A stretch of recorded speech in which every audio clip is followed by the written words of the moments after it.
Hey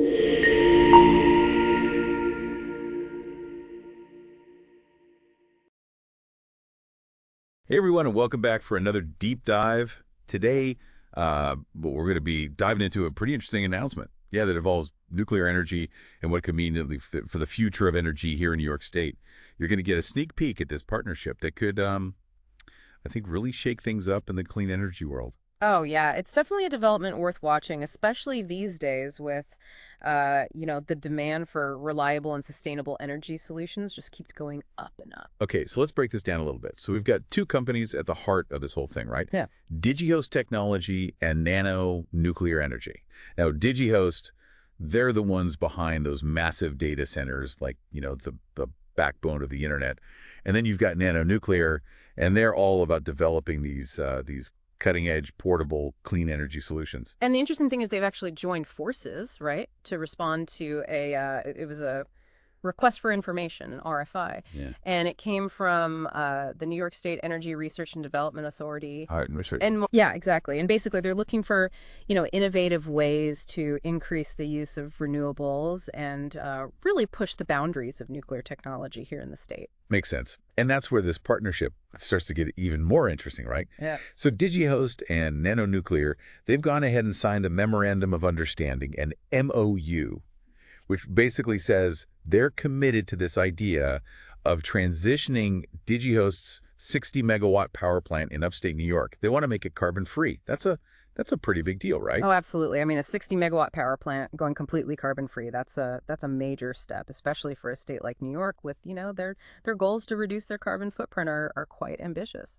And NANO Nuclear, how do they plan to make this happen? They've got something called microreactors, right? That's right. They specialize in these advanced nuclear reactors, specifically the ZEUS and ODIN models. And basically these microreactors, they're like scaled down versions of traditional nuclear plants. But the whole idea is they're designed to be portable and really scalable. I'm guessing the portability is a big advantage here, especially when you compare it to, those massive traditional nuclear power plants. Oh, absolutely. The real beauty of these microreactors is you can deploy them pretty much anywhere, right? Whether you're talking about a remote community, some kind of disaster relief effort, or, even providing clean energy to, industrial facilities like Digihost Data Center. So it's not just about, getting rid of fossil fuels. It's really about like rethinking how we generate and distribute energy altogether. Exactly. And both CEOs seem pretty excited about this partnership. Michel Marr from Digihost, he was talking about their commitment to making New York cleaner and, how nuclear power could really change the way we power things, especially those energy-intensive operations across the state. Right. And Yu from NANO Nuclear, he emphasized their focus on providing, alternatives to carbon-based energy sources and, alternatives that are viable and cost effective, which, is a big deal in a world that's, struggling with climate change, right? Yeah, no, their enthusiasm is definitely contagious. I'm already starting to see how this could be a win-win for, both companies, but also for New York as a whole. But it sounds like NANO Nuclear, they've got a pretty diverse business model going on. They're not just focused on these microreactors, are they? No, they've got a much broader approach, actually. They've got like 5 key business lines they're pursuing. And portable microreactor technology, that's just one piece of it. Okay, so break it down for me. What are the other areas they're focusing on? Well, so on top of the microreactors, they're also involved in nuclear fuel fabrication, transportation of those nuclear materials. And then they're also exploring nuclear applications for space. And they even do consulting services for the nuclear industry. Wow, that's a pretty comprehensive approach. So they're not just, building the reactors. They're really thinking about like the whole nuclear energy ecosystem. Exactly. I'm particularly interested in this whole nuclear fuel transportation thing. They've got a whole subsidiary dedicated to that, right? Yeah, Advanced Fuel Transportation Inc, AFT. And their goal is to create a North American transportation network specifically for delivering HAU fuel. And that's, a crucial component for these advanced reactors they're developing. I remember them mentioning HALE fuel earlier. Yeah. But I got to admit, I'm not really sure what makes it so special. So HAEU, it stands for high assay low enriched uranium. And it's a type of nuclear fuel that's it's much more energy dense than the traditional uranium fuel. Okay, so in practical terms, what does that mean? Why is HAU so important for these microreactors? Well, because it's more energy dense, right? So it allows the microreactors to operate for much longer periods without needing to refuel. It's kind of like, if you had a car that could go thousands of miles on just one tank of gas. Oh, okay, that makes sense. So Yeah. using HAU, it could really boost the efficiency and the lifespan of these microreactors. But doesn't that also bring up some concerns about, safety and security, especially when you're talking about transporting this stuff? Well, yeah, that's a valid concern. I mean, the transportation of nuclear materials has always been, kind of a sensitive issue, and that's exactly why NANO Nuclear created AFT, to create this dedicated and secure transportation network just for HELU fuel. So it's all about like managing the whole life cycle of the fuel, Yeah. the production to the transportation, and then, eventually disposal. With safety and security being like the top priorities, Yep. it sounds like they're really trying to like change the whole narrative around nuclear energy. It's not just about the technology itself. They're taking this holistic approach. Yeah. You're thinking about the entire ecosystem. Yeah, and that vertically integrated approach, it's actually pretty innovative in the nuclear energy sector because it gives them, much more control over the whole process from sourcing the fuel to, actually running the reactor, Yeah. which could, really help streamline the adoption of the technology and also address those concerns about safety and security. It seems like they're really trying to position themselves as like a leader in this whole emerging field. And they have other subsidiaries too, right? I remember hearing about one that's involved in actually producing the HLEU fuel, and then another one that's exploring space applications. Yeah, you got OK Energy Fuel Inc., HECF, and they're focused on developing a domestic source of HLEU fuel. Okay, so that makes sense.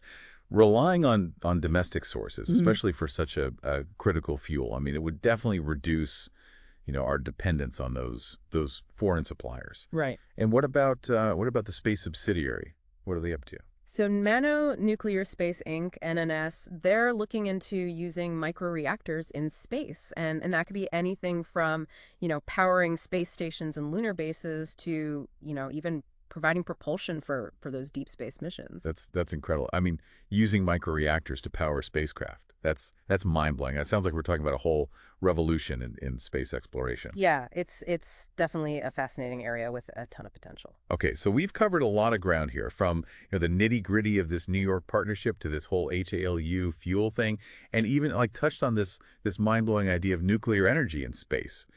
Before we go any further, I'm curious to get your take on, this HAU market. Where do you see it going? Well, as the demand for advanced nuclear reactors like these microreactors keeps growing, the demand for HLU fuel is going to grow right along with it.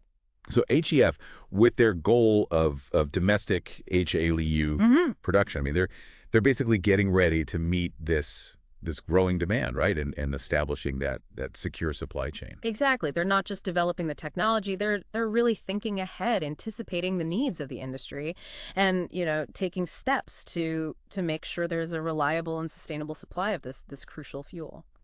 That's some serious foresight right there. But let's bring it back down to earth for a second. I'm curious to get your thoughts on the challenges and the opportunities that this partnership with Digihost, what it means for New York State. I mean, they're pushing the boundaries of clean energy innovation, but I'm sure there are some hurdles along the way. What are some of the key things that we should be watching for as this whole story unfolds? That's a great question. And, it leads us perfectly into the next part of our deep dive. Sounds good. Stay tuned because we'll be right back after a quick break.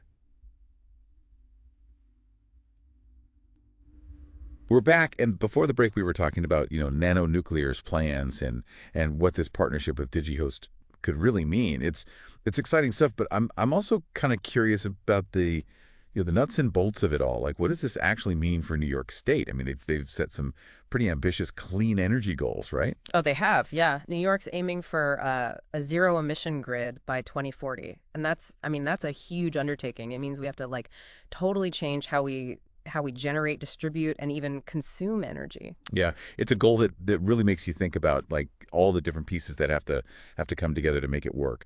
What role do you see this partnership playing in that whole transition? Well, I think it could be a pretty significant piece of the puzzle. I mean, it shows that microreactors can be a viable clean energy source, for these industrial operations, and that could lead to wider adoption across the state. But it's not It's not just about the technology itself, is it? There's also, public perception and the whole regulatory landscape. I mean, nuclear energy, even these smaller, more advanced reactors, they still carry a bit of a stigma, don't they? How do you think, developers are dealing with those challenges? Yeah, you're absolutely right. Public perception is huge. For decades, nuclear energy has been associated with these massive power plants and the risk of accidents. But microreactors, they really are a different ballgame. They're designed with safety in mind. They operate at lower temperatures, lower pressures. They need less fuel, and they produce less waste. So how are developers getting that message out there? I think transparency is key, and education. Community engagement, they're working hard to teach people about the safety features, the environmental benefits, and the potential for jobs and economic growth.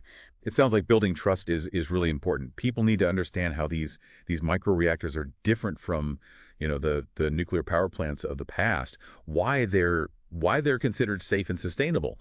But even if you have public support, you still have those regulatory hurdles to deal with, right? Oh, absolutely. The regulatory landscape for nuclear energy, it's complex. And it should be, right? Because there are risks involved.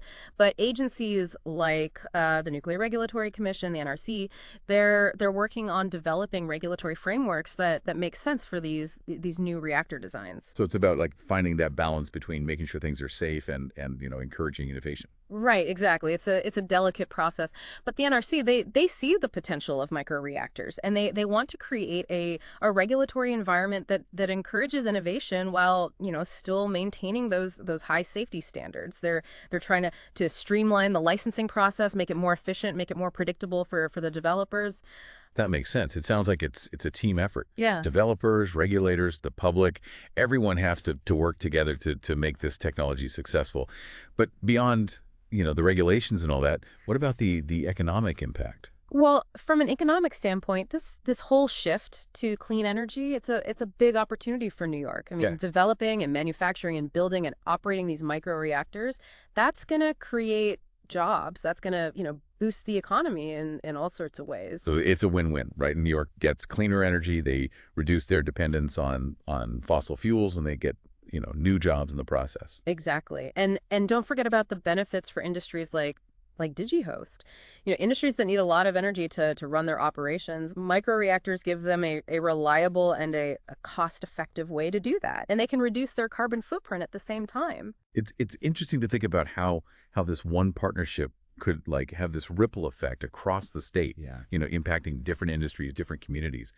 But are there any downsides? What about, jobs in the traditional energy sector? I mean, as we move towards these cleaner alternatives, are people going to lose their jobs? Yeah, that's a legitimate concern. And it's something we have to be, proactive about. I mean, like with any big technological shift, there are going to be, changes in the job market. But the clean energy sector, it's expected to create way more jobs than it displaces. But we have to invest in retraining programs. We have to make sure that workers in those traditional energy industries, that they have the skills they need to transition smoothly. So it's not just about creating these new jobs. It's about making sure that everyone has access to those jobs and that no one's left behind. Exactly. It's about making sure that this transition to a clean energy future is a just transition, a fair transition, where everyone benefits. This has been a really insightful conversation. It's clear that this partnership is a big step forward for clean energy here in New York. And there are challenges, but the potential benefits are huge. I agree. It's a dynamic situation, a lot of moving pieces, but the overall direction is really promising. Before we move on, I want to circle back to something we talked about earlier. NANO Nuclear's work with space applications. I mean, that's some pretty mind-blowing stuff, and I think our listeners would be fascinated to hear more about it. Yeah, it's a really fascinating area, and it really shows you how versatile this technology is. So let's dive into that world for a bit. What are they actually doing with nuclear energy in space? Well, so NANO Nuclear Space Inc, NNS, they're looking at several different applications for these microreactors in space, things like powering powering habitats and research facilities, and even, maybe propelling spacecraft to these distant destinations. Wait, propelling spacecraft? You mean like using nuclear energy to actually power the rocket? Yeah, exactly. It's called nuclear thermal propulsion, or NTP, and it could totally revolutionize space travel. Okay, so how does that work? How does NTP work? Well, I'll try to keep it simple. Basically, you use a nuclear reactor to heat up a propellant, like hydrogen, for example. Yeah. You heat it up to these super high temperatures, and then that superheated propellant, it's expelled through a nozzle, and that creates thrust. So instead of using, those chemical rockets which have, limited fuel and thrust, you could have spacecraft that can travel much faster, much farther Right. using nuclear energy. Exactly. NTP gives you a much higher thrust to weight ratio. It's more efficient, and you could potentially shorten travel times, which is, a big deal for missions to far off planets like Mars. This is incredible. We're talking about like cutting travel times to Mars in half or even more. That would make, human missions so much more feasible, and it would open up, whole new frontiers for exploration. But is this just like a theoretical thing, or are there actual plans to test this technology? Oh no, this is real. Space agencies all over the world, they're researching and developing NTP systems. NASA, for example, they recently restarted their nuclear propulsion program. They Yeah. they see the potential for deep space missions. So this is not just science fiction. This is something that could actually happen. Right, we're on the verge of a new era in space exploration, and nuclear energy, it's probably going to play a major role in shaping that future. I'm still trying to wrap my head around all this. We started talking about, these microreactors powering data centers in upstate New York, and now we're talking about, nuclear powered spacecraft going out into the cosmos. It's quite a leap. It is, and it really shows you just how transformative this technology can be. It makes you wonder what other applications are out there. Things we haven't even thought of yet. Yeah, the possibilities are really endless, and that's what makes this whole field so exciting. Well, we've covered a lot of ground today, from the details of this New York partnership to the whole HALU fuel thing, and then this amazing potential of nuclear energy in space. Yeah. But before we wrap things up, I want to bring the conversation back down to earth for a minute and focus on the future of microreactor technology in our everyday lives. Okay, sounds good. Let's explore that a bit more. We were just talking about, microreactors and how they could like change the whole energy landscape and even, space exploration. It really makes you wonder what else this technology could do. Like how could it change our everyday lives? Yeah, it's a question that opens up all sorts of possibilities. I mean, right now we're seeing it, applied on this industrial scale. But what if we could like shrink it down even further? That's what I'm really curious about. Like, what if instead of, powering these huge data centers, these microreactors were powering individual homes or even smaller devices? Is that even something that's possible?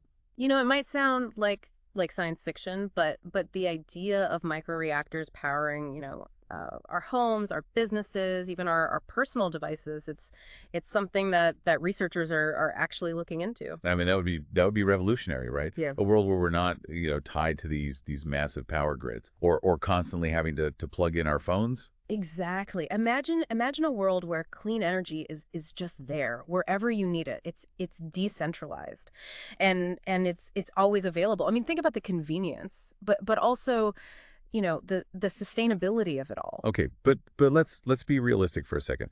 What are the roadblocks? What's standing in the way of making that vision a reality? Well, I mean, miniaturizing this technology and doing it safely and efficiently, that's a huge engineering challenge. And then there's the cost factor, right? I mean, for this to be practical for everyday use, it has to be, affordable. It has to be something that regular people can actually get their hands on. And what about, public perception? I mean, it's one thing to have a microreactor powering a data center that's miles away.